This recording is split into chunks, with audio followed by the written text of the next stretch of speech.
refers to all bacteria.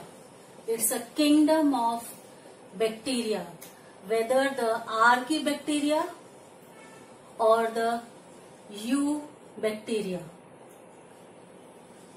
Archaebacteria is an ancient bacteria that is able to survive against the harshest of conditions. Eubacteria is the present day or the modern bacteria.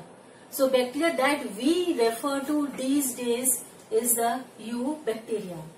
Now coming to the shapes of these bacteria, the most common shape is the coccus. They are spherical in shape. This is the shape of coccus.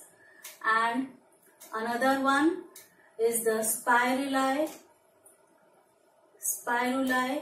Spiruli are the spiral shape, as you can guess from the word spiruli. They might also have on them a flagella. They might be flagellated. Another very common shape is the bacillus. Bacillus or the rod-shaped bacteria. So this is the shape of these bacteria. They are rod-like structures. Another very common shape is Vibrio. Vibrio, which are comma-shaped. Vibrio bacteria, they look like this, like a comma.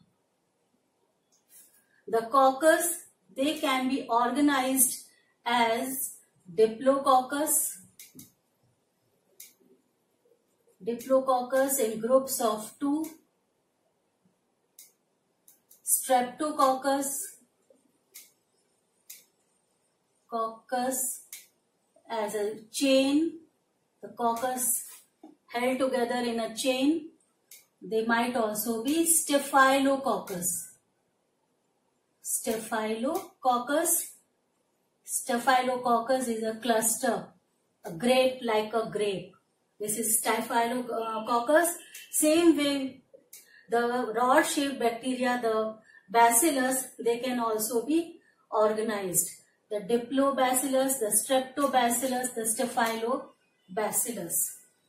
Now, looking into the structure, all the bacteria, they are very simple in structure. They are very simple. Why? Obviously, because they are all prokaryotes. They are all prokaryotes, that is without any membrane bound organelle. So their structure is very simple. They are also unicellular. The cell wall, this is a cell wall. The cell wall is made up of mucopolysaccharides. This is the chemical found in the cell wall of bacteria. And inside these bacteria, the organization of the nucleus, if you see the nuclear material, it is not that it is clinging somewhere near the cell wall, or it is not even scattered. The nuclear material is found roughly in the center. This is the nuclear material organized as a nucleoid. This is a nucleoid in the center, and this nucleoid is without histone protein. Histone protein is found in eukaryotes. So nucleoid or the nuclear material is in the center, and many more proteins and amino acids responsible for all the metabolic activities of the bacteria. They are found scattered inside the cytoplasm. So it does have all the chemicals, all the proteins, all the enzymes, and carries out all its metabolic activities. So this was the structure of, the structure is common to almost all the bacteria, except that in Archaebacteria, the cell wall is slightly different, and this is what differentiates the Archaebacteria from Eubacteria. Now coming to the reproduction. The bacteria, they can reproduce by fission. Binary fission is the most common method of asexual reproduction in bacteria. Under extreme conditions or under adverse circumstances, they can undergo spore formation. They cover themselves with a cyst and tide over the unfavorable conditions, and when the conditions become favorable, the cyst ruptures and the spores are released and these bacteria become active once again. So spore formation, fission, and they also have conjugation. The method of reproduction by conjugation is a sexual form of reproduction in bacteria. So what happens in conjugation is there are the two strains of bacteria. These are the two strains, a plus strain and a minus strain, and having their nuclear material. This is suppose a plus and this is a minus strain of bacteria. They have a projection on one side which is developed in them. This projection is called fimbriae.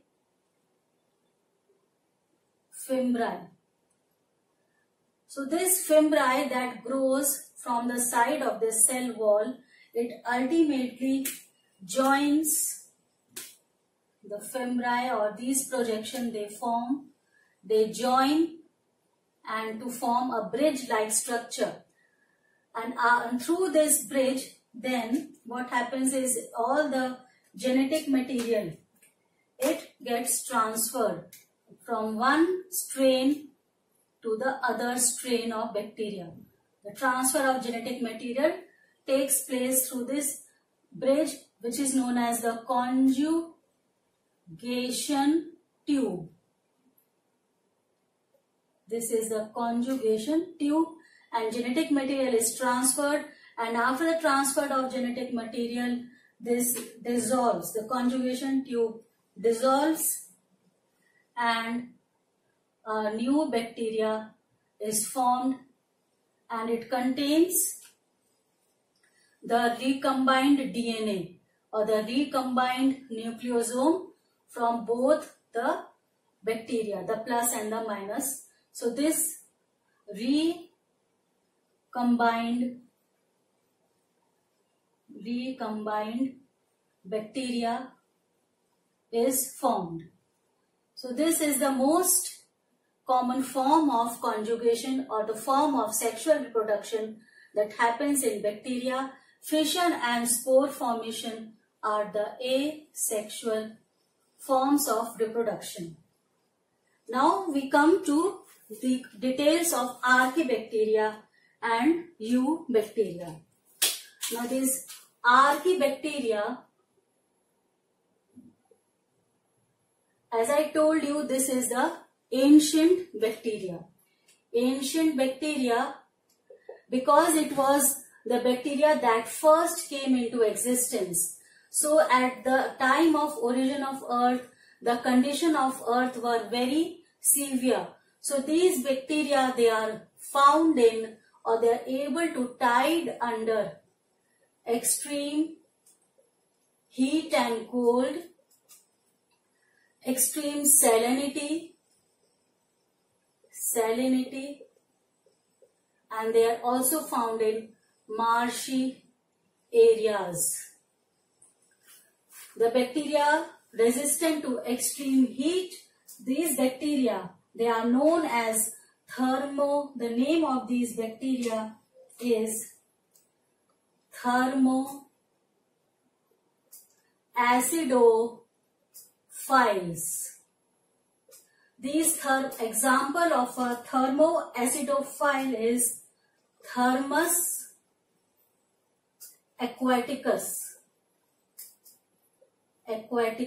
This Thermus aquaticus bacteria is used. How it is used? It has an enzyme inside it. The name of this enzyme is Tec polymerase enzyme.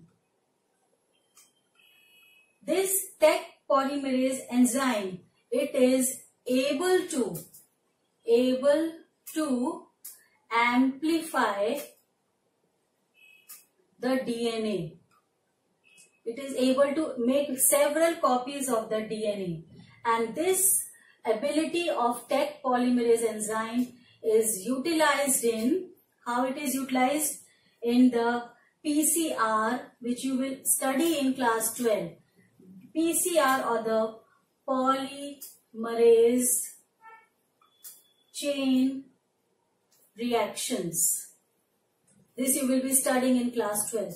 So this is how the thermoacidophile that was originated in ancient times is able to help us in our reactions and study and research even today. We are making use of these bacteria today also. Another bacteria found in extreme salinity, halophiles. They are found in extreme salinity, and the bacteria found in the marshy areas are called the methanogens. These methanogens are also found in gut of ruminants like the cows, the buffaloes, the goat. It is also found in their gut, and because of their presence in the gut of these ruminants, from the excreta of these ruminants, we are able to prepare biogas. So the methanogens, they are responsible for the biogas that is produced from the excreta of these ruminants. So this is how the archaebacteria are helping us even today. Now next we will study about eubacteria.